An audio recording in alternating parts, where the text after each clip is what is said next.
Salam Persma, salam perubahan. Hai Meta Readers, gimana nih kabarnya? Semoga sehat selalu ya. Oh iya, sebelumnya perkenalkan, saya Andita Narayani selaku reporter dalam siniar kali ini. Nah, di episode kali ini kita akan membahas salah satu topik yang cukup digaungkan, yaitu feminisme. Nah, pada siniar kali ini tentunya kita tidak sendirian, karena pada kesempatan kali ini kita kedatangan tamu sekaligus narasumber dari komunitas feministik.id. Nah, mungkin boleh say hi ke kamera dulu, Kak.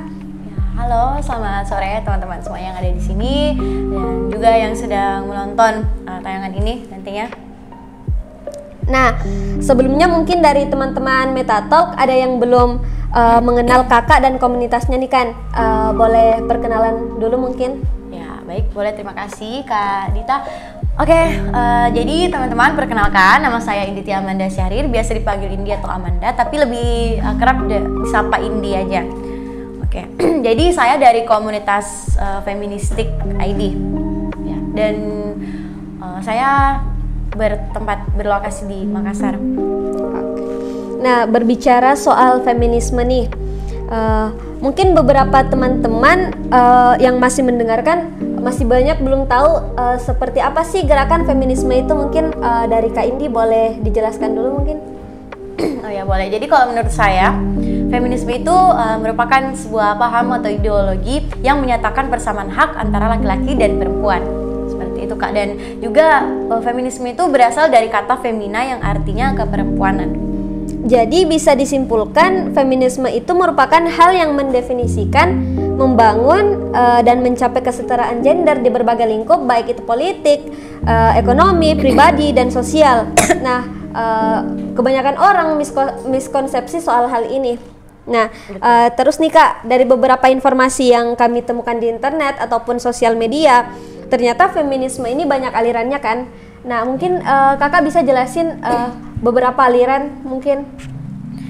Oke, jadi kalau dari saya, feminisme itu ada banyak alirannya, yaitu yang pertama feminisme liberal, feminisme marxis, komunis, feminisme sosialis itu yang ketiga, kemudian ada feminisme radikal, dan yang lalu ada feminisme anarkis, dan yang terakhir itu feminisme postmodern. Seperti itu, Kak. Mungkin saya lebih menyederhanakan aja ya. Kalau dari sudut pandang saya, tiap orang tuh bisa jadi seorang feminis, Kak.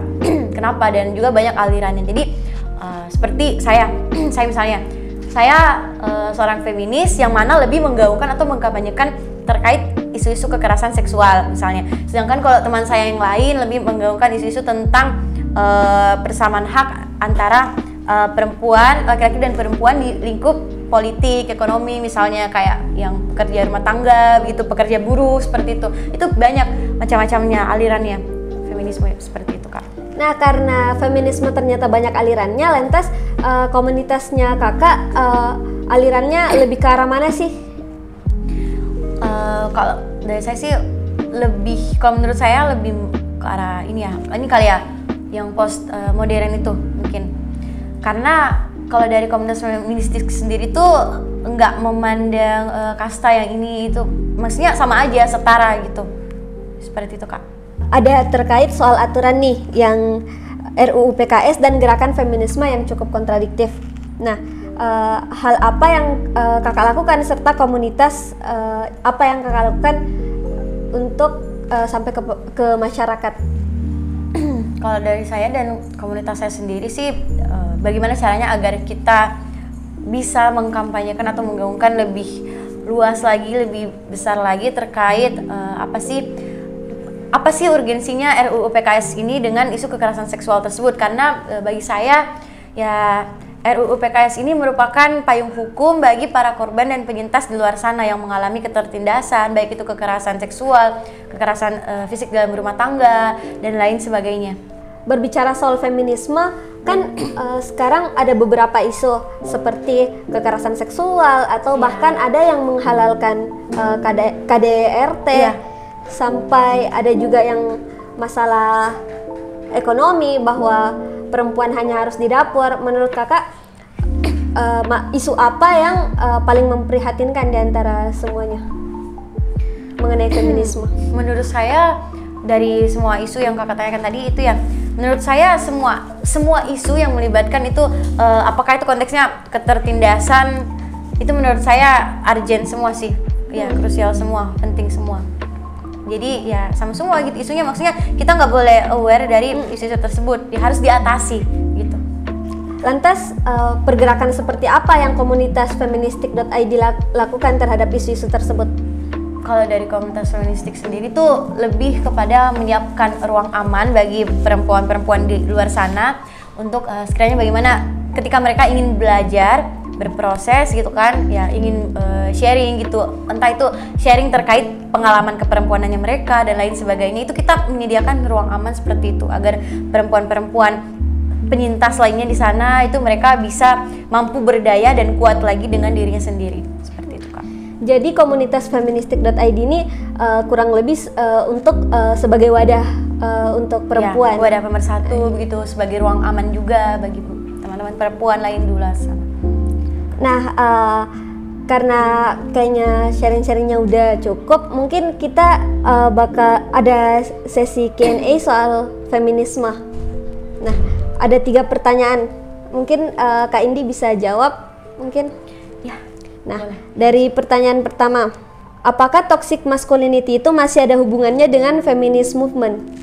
Kalau menurut saya gini, jadi kita melihat dulu konteksnya seperti apa. Nah, toxic masculinity ini seperti yang orang-orang pahami gitu ya, bahwa contohnya laki-laki ini nggak boleh nangis, laki-laki ini nggak boleh nangis di hadapan umum ketika ada memiliki masalah. Terus laki-laki nggak boleh memakai baju warna pink misalnya, begitupun sebaliknya.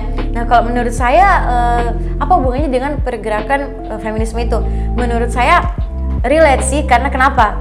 Feminisme ini dia tujuannya agar supaya semua gender itu setara. Jadi gini loh Kak, laki-laki tuh boleh-boleh aja ketika dia ingin mengeluarkan ekspresinya, mengeluarkan emosinya di saat ia sedang terpuruk, sedih. Nah kan biasa ada tuh stigma yang berkata bahwa laki-laki nggak boleh nangis di depan umum, laki-laki tuh nggak boleh pakai baju warna pink, laki-laki nggak boleh main boneka, nggak boleh coba belajar tentang terkait make up atau masa-masa itu.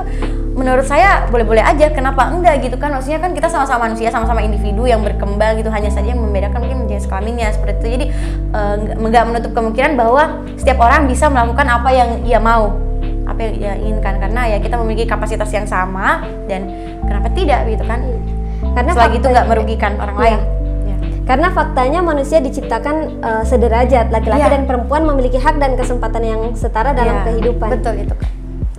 Nah, pertanyaan kedua, bagaimana cara kita kaum milenial untuk merubah budaya patriarki dan misoginis di Indonesia? Oke, bagaimana caranya agar supaya kita mengubah budaya patriarki dan misoginis di Indonesia ya Kak ya? Kalau menurut saya, gimana caranya kita berubah budaya patriarki itu dengan cara dari diri kita sendiri dulu begitu kan ya. Kenapa? Karena dewasa ini kita hidup di kalangan yang mana budayanya itu patriarki banget.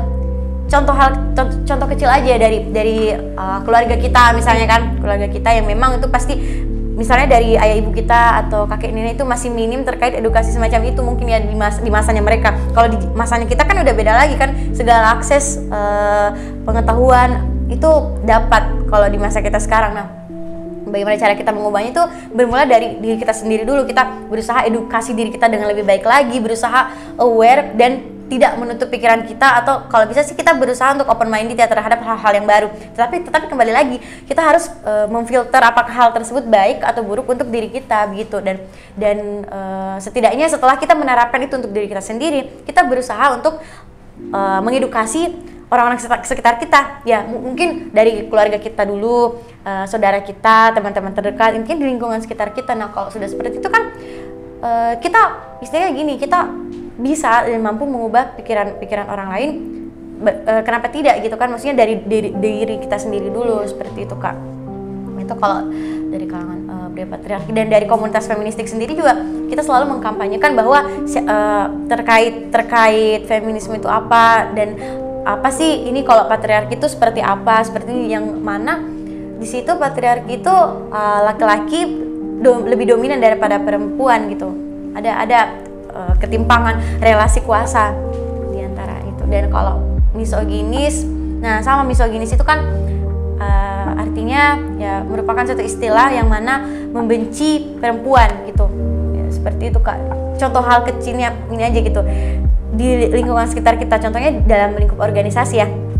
Di situ kita sering kali melihat bahwa ketua umum tuh selalu saja laki-laki, diposisikan sebagai laki-laki, nggak pernah tuh, maksudnya bukan nggak pernah, jarang ada perempuan yang diposisikan sebagai ketua umum, jarang banget. Pasti perempuan tuh dapatnya bagian sekretaris umum, bendahara umum, seperti itu, jarang banget tuh kita melihat perempuan naik jadi ketua umum misalnya di lingkup organisasi ya, jarang banget seperti itu. Nah, itu berarti membuktikan satu hal bahwa stigma itu mengakar kuat, stigma patriarki itu mengakar kuat bahwa perempuan tuh masih belum berkompeten, masih belum bisa berkapasitas sama seperti laki-laki pada umumnya, bahwa perempuan itu harusnya jadi manusia nomor 2 aja lah. Kenapa seperti itu? Dan kenapa jarang sekali ada perempuan yang ingin maju, maksudnya kayak lebih push gitu kan potensi dirinya. Kenapa? Karena ya mungkin dari lingkup edukasinya mungkin ya si perempuan itu, yang mana kalau kayak edukasi menyeluruh misalnya potensi-potensi yang lebih-lebih itu pasti selalu laki-laki yang dapat. Nah, kenapa kita perempuan tidak berani mencoba? Intinya sih kita harus mencoba dulu, berusaha dulu. Nah, bagaimana caranya kita agar supaya terbuka pikiran kita bahwa perempuan itu bisa juga berdaya dan berpotensi lebih daripada laki-laki. Nah, itu penting sekali sih. Kenapa? Karena kalau dari saya ya, solusi dari saya bagaimana caranya agar supaya kita bisa sesama perempuan gitu kan, saling woman supporting woman gitu kan, agar supaya si perempuan ini, kita teman-teman perempuan tuh tahu bahwa kita punya kualitas yang lebih, potensi yang lebih untuk maju ke depan sederajat dengan laki-laki, seperti itu kan. Nah, bisa jadi catatan nih buat Meta Readers bahwa perubahan dan edukasi bisa dimulai dari diri sendiri dulu. Nah, pertanyaan terakhir nih Kak, sebenarnya apa sih feminisme menurut Kak Indi sendiri? Arti atau makna feminisme untuk diri saya sendiri tuh apa? Maknanya menurut saya sangat dalam ya. Kenapa? Karena ya sebelum saya mengetahui apa feminisme itu, saya merupakan seorang penyintas juga. Dan setelah saya mengetahui apa sih feminisme itu, saya berusaha belajar dari nol gitu ya. Maksudnya, feminisme itu ternyata seperti ini. Ternyata memang kayak menyatakan untuk menuntut persamaan hak gitu kan antara laki-laki dan perempuan. Dan memang dahulu saya memang hidup di lingkungan patriarki, yang patriarki banget, yang mana kalau perempuan tuh nggak usah lah keluar malam, perempuan itu harus di rumah aja. Perempuan itu misalnya kalau dalam konteks berhubungan relasi ya dengan pasangan, perempuan tuh nggak usah pakai baju ini, nggak usah pakai pakaian ini, udah deh ini aja, nurut gitu, nanti kenapa kena inilah di catcalling lah sama orang luar sana.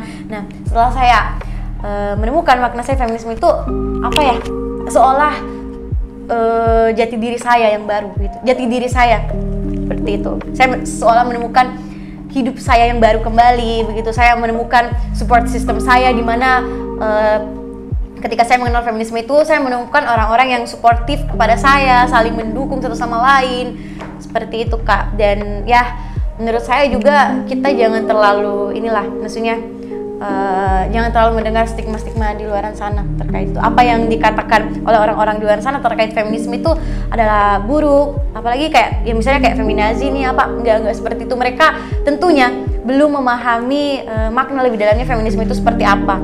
Ya. Kalau menurut saya feminisme itu humanis banget sih.